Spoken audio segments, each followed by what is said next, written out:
होने जा रहा है। आशीर्वाद की विधि हो गई। अब एक दूसरे का मुंह मीठा कराएंगे। आपके जीवन में मधुरता और प्रेम हमेशा बना रहे और बढ़ता रहे। विवाह के अंदर एक एक विधि बड़ी महत्वपूर्ण विधि है और बहुत सारी विधियां। आखिरकार हम अग्नि के ही फेरे क्यों लेते हैं?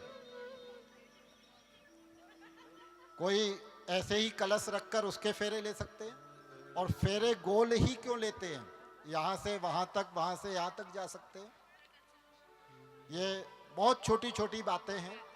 कहते हैं कि जब यहाँ से यहाँ तक आप जाएंगे तो इसकी एक सीमा होगी, लेकिन गोल फेरे की कोई सीमा नहीं होती।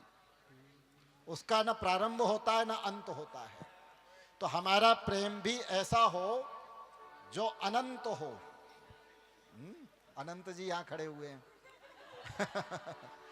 लेकिन अनंत जी से भी प्रेम हो, लेकिन आपस में जो प्रेम हो उसकी कोई सीमा ना हो, कोई लिमिट ना हो।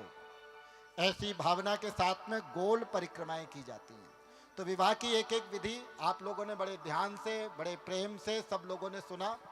आचार्य श्रुति जी ने बहुत सुंदर तरीके से प्रत्येक विधि का अर्थ बताकर समझाया। और वास्तविकता में जब हम विधि को समझते हैं तो केवल समझने मात्र से जीवन के सुख नहीं बढ़ते।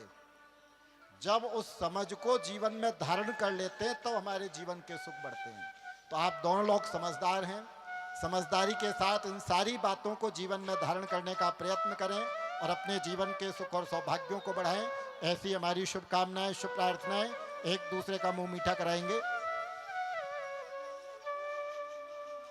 ओम स्वस्ति पंथा मनुचरेम सूर्या चंद्रमसा विवा पुनर्ददताग्नता जानता संगमे मही। माता पिता आ जाएंगे।